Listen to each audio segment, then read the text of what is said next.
Baiklah, kita langsung saja membahas soal UNBK Geografi. Materi pertama yang kita bahas adalah materi konsep geografi. Soal nomor 1. Objek wisata di daerah Wonosari, Gunung Kidul semakin populer dan banyak dikunjungi wisatawan karena prasarana transportasi yang semakin baik. Konsep geografi yang sesuai dengan fenomena tersebut adalah A. Konsep morfologi, B. Konsep keterjangkauan, C. Konsep lokasi, D. Konsep nilai guna, dan E. Konsep aglomerasi. Ketika dalam mengerjakan soal, kita harus fokus dulu terhadap apa atau pertanyaan apa yang ditanyakan dari soal tersebut. Dari soal ini, kita bisa mengetahui bahwa konsep geografi lah yang ditanyakan dari materi ini. Nah, ketika berbicara konsep, tentunya kalian juga harus paham bahwa konsep itu ada 10 konsep geografi, di mana ada konsep lokasi, jarak, keterjangkauan, pola, morfologi, aglomerasi, diferensi area, interaksi dan interdependensi, nilai kegunaan, dan keterkaitan keruangan. Dari 10 konsep ini, kalian sebelumnya harus benar-benar paham perbedaan dari masing-masing setiap konsep tersebut. Kita bahas sedikit terkait 10 konsep geografi ini. Yang pertama, konsep lokasi. Ciri dari konsep lokasi itu adalah menandakan letak sebuah wilayah, bisa berdasarkan lintang, bisa berdasarkan bujur, atau bisa berdasarkan lokasi lain. Misalkan, Indonesia terletak pada 6 derajat lintang utara sampai 11 derajat lintang selatan. Itu contoh lokasi. Begitu juga dengan bujur atau dari lokasi lain. Contohnya, Indonesia terletak di antara 2 samudra, Indonesia terletak di antara 2 benua, dan contoh yang lainnya. Kemudian, untuk konsep jarak, kuncinya adalah menandakan satuan jarak, misalkan kilometer, meter, mil, atau satuan jarak yang lainnya. Misalkan, Jakarta ke Bandung ditempuh sekian kilometer, atau mungkin meter, atau bahkan mil dan sebagainya. Konsep yang ketiga, keterjangkauan. Keterjangkauan itu kata kuncinya adalah biasanya meliputi ada akses sebuah wilayah, kondisi sarana transportasi, adanya budaya yang bersifat positif atau negatif yang menghalangi akses atau keterjangkauan sebuah wilayah, atau adanya bencana yang mengakibatkan sebuah wilayah mudah dijangkau ataupun juga sulit untuk dijangkau. Itu konsep keterjangkauan. Kemudian konsep selanjutnya yaitu konsep pola. Konsep pola kuncinya adalah menandakan bentuk pemukiman. Bentuk pemukiman ini bisa memanjang, bisa menyebar, atau bahkan bisa menggerombol dengan kata kunci bentuk pemukiman. Konsep selanjutnya, morfologi. Morfologi itu adalah bentuk fisik bumi. Misalkan adanya pegunungan, adanya dataran, adanya ngarai, atau mungkin teluk, dan sebagainya. Kemudian, konsep aglomerasi. Kuncinya adalah terkait tentang pengelompokan sebuah fenomena geografi yang memiliki tujuan yang sama. Misalkan, pengelompokan daerah industri, pengelompokan kawasan area perdagangan, pengelompokan pemukiman penduduk berdasarkan etnis tertentu, itu aglomerasi. Kemudian diferensi area, kuncinya adalah menandakan atau membandingkan kondisi fisik, potensi, atau apapun dari 2 wilayah yang ada. Itu yang dimaksud diferensi area. Kemudian interaksi interdependensi itu adalah hubungan timbal balik antar wilayah. Konsep selanjutnya adalah konsep nilai kegunaan. Konsep ini biasanya menyebutkan tentang manfaat dari objek fisik, sosial, atau sebuah wilayah. Misalkan, pantai digunakan sebagai tempat wisata oleh para wisatawan. Namun pantai bermanfaat mungkin sebagai tempat jual beli oleh para pedagang atau mungkin oleh yang lainnya, sehingga satu tempat bisa memiliki manfaat yang berbeda-beda. Kemudian konsep yang terakhir adalah konsep keterkaitan keruangan. Konsep ini menandakan hubungan atau adaptasi individu terhadap kondisi lingkungan di sekitarnya. Contohnya, kita mengalami gerah dikarenakan suhu yang meningkat. Atau contoh yang lain, beruang beradaptasi terhadap kondisi lingkungannya yang berupa salju, di mana beruang tersebut berwarna putih, sehingga dia menjadikan sebagai alat untuk adaptasi. Nah, dari 10 konsep ini kita bisa mengetahui di mana soal ini membahas tentang sebuah wilayah yang semakin populer karena prasarana transportasi yang baik. Nah, melihat kata transportasi, berarti di sini jawabannya adalah iya, konsep keterjangkauan. Bagaimana? Bisa dipahami kan ya? Intinya pahami dulu 10 konsep ini, di mana setiap konsep ini memiliki ciri atau kunci yang berbeda yang menandakan masing-masing konsep tersebut. Paham ya? Nah, baiklah. Kita masuk soal yang kedua tentang pendekatan geografi.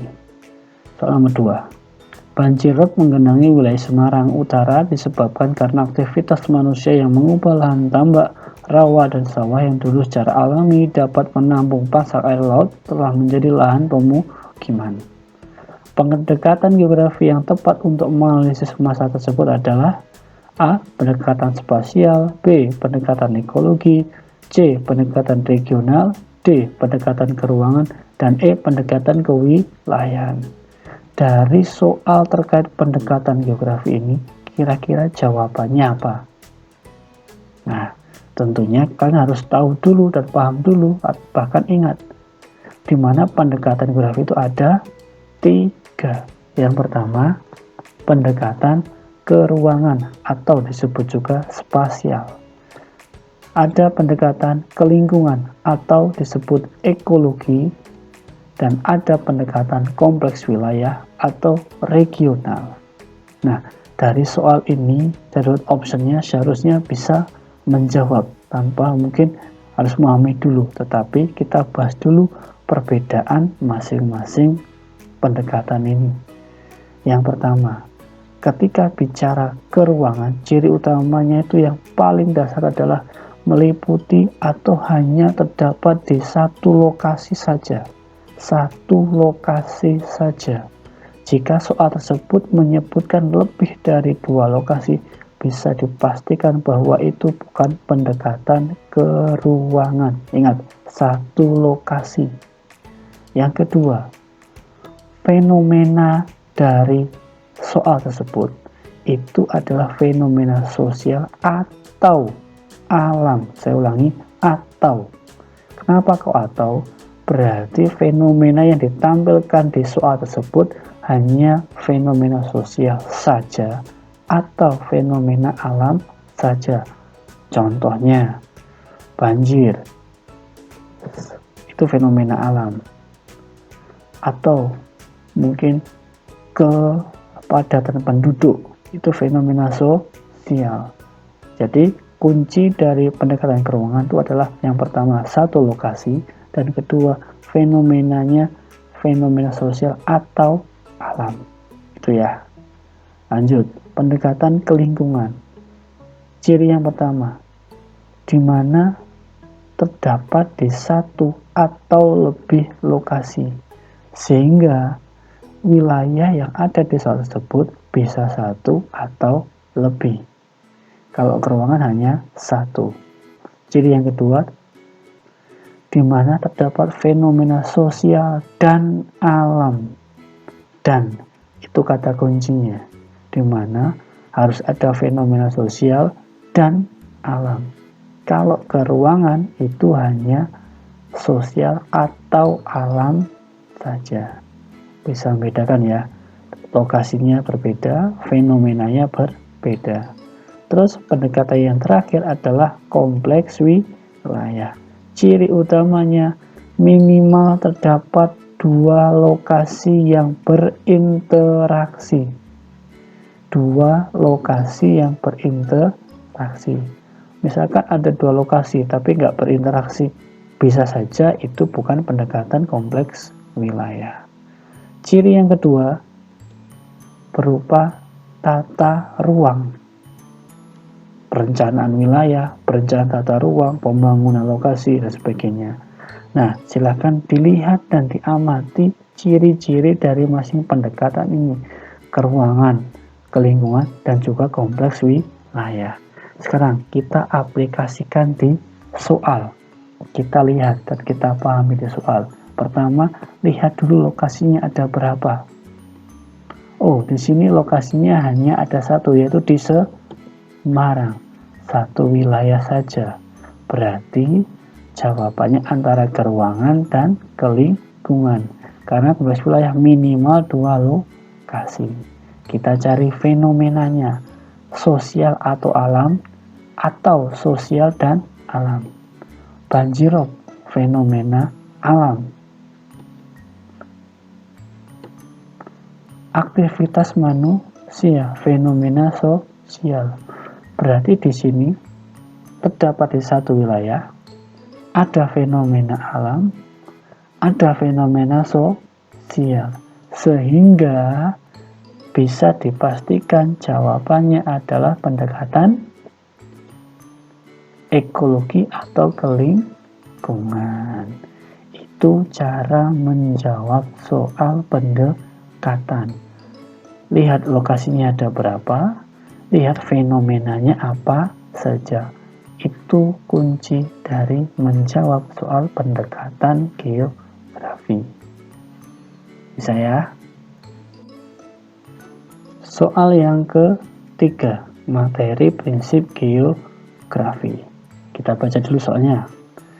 Kerusakan ekosistem laut di Indonesia paling tinggi di Asia Tenggara. Tahun 2016, terumbu karang yang kondisinya baik hanya tinggal 5,32%, sementara lebih dari 30% dinyatakan kurang baik. Sebanyak 72,44% sumber daya ikan Indonesia telah dieksploitasi secara maksimal. Prinsip geografi yang berkaitan dengan fenomena tersebut adalah A. Prinsip distribusi, B. Prinsip interrelasi, C. Prinsip deskripsi, D. Prinsip korologi, dan E. Prinsip interaksi. Dari soalnya kita bisa tahu pertanyaannya adalah prinsip geografi. Sekali lagi, materi hakikat geografi ini kan benar-benar harus paham. Setiap konsep, setiap pendekatan, dan setiap prinsip ini pembagiannya apa saja dan penjelasannya seperti apa saja. Nah, berbicara prinsip geografi, ada 4 prinsip geografi.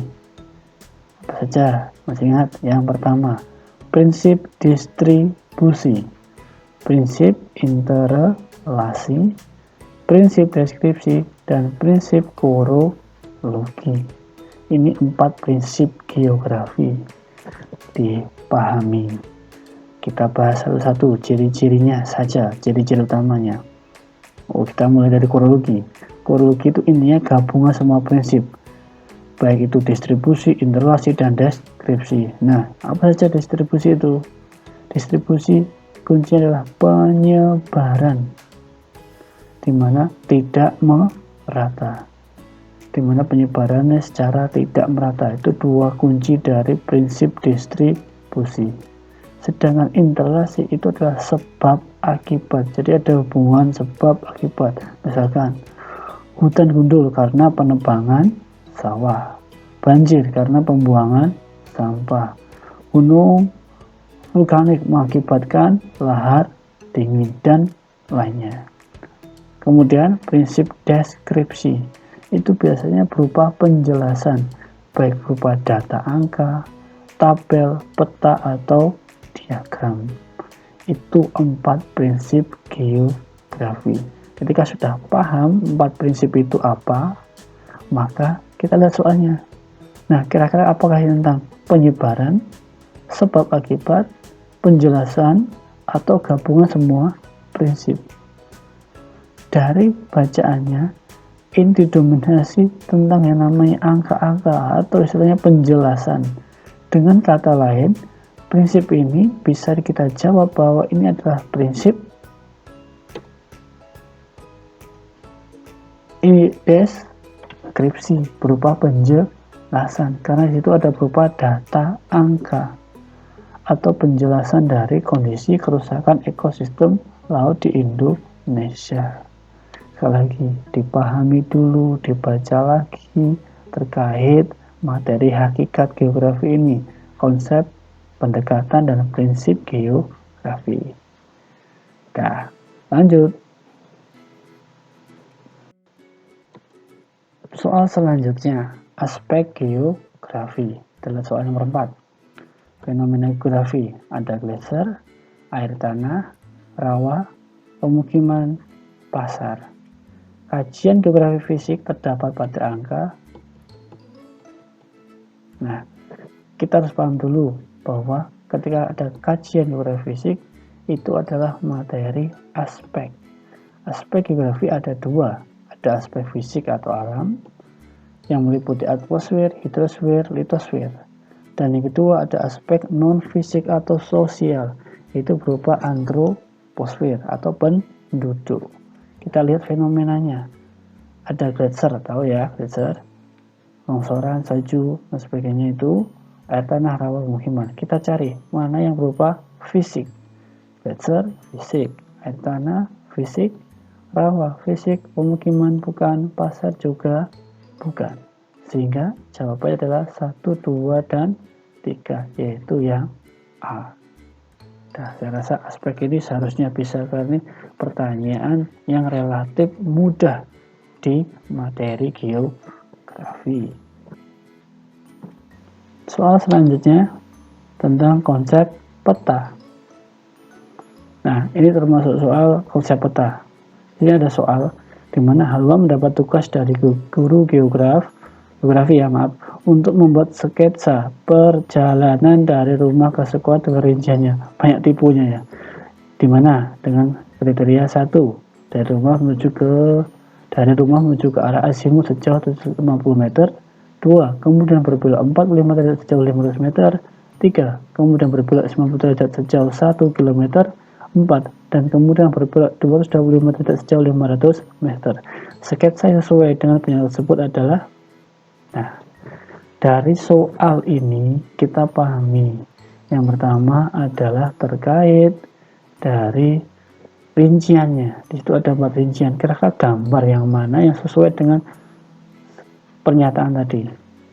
Nah, untuk memahami itu kita harus pahami dulu yang namanya arah mata angin dan juga sudut istimewa.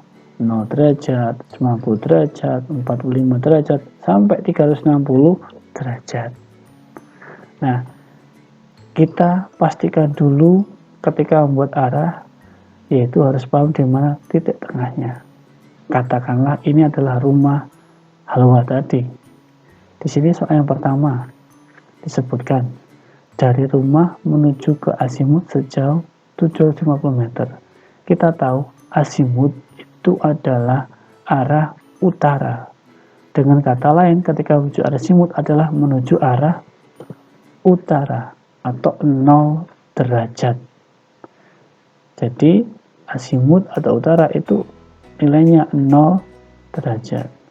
Kemudian berbelok 45 derajat. 45 derajat berarti seperti ini. Berbelok 90 derajat sejauh 1 km. 90 derajat. Kemudian terakhir berbelok 225 derajat. Nah, ini jawabannya. Jadi yang sesuai dengan gambar ini adalah yang E. Jadi sekali lagi pahami arah dan sudut istimewa sehingga bisa dengan mudah menjawab soal ini. Sekali lagi dipahami. Bisa. Kita lanjut lagi soal selanjutnya. Soal materi peta. Di sini soal interpretasi dari ilustri gambar adalah ada peta ya. Mana benar? A. Jarak sebenarnya A ke B pada peta 1 dan 2 adalah sama. B. Jarak sebenarnya A ke B pada peta 1 dan 2 lebih dekat daripada peta 2. C. Jarak sebenarnya A ke B pada peta 1 dan 2 lebih jauh daripada peta 2. D. Jarak sebenarnya A ke B pada peta 1 dan 2 mengalami perubahan skala diperkecil. Dan E. Sudut dan jarak pada gambar peta 1 ke peta 2 tidak mengalami perubahan. Nah, soalnya sebenarnya mudah, cuman biasanya sedikit bingung atau ribet ketika mengerjakannya. Oleh karena itu, ketika ketemu soal seperti ini, kita cari dulu skala petanya. Ketika skala peta sudah ada, kita cari jarak pada peta. Oh, sudah ada. Berarti yang tidak ada adalah jarak sebenarnya. Nah, untuk mencari skala, kita gunakan rumus ketiga saja. Karena apa? Skala itu rumusnya skala sama dengan JP per JS atau per JP, jarak pada peta dibagi jarak sebenarnya. Nah, kita gunakan segitiga ini.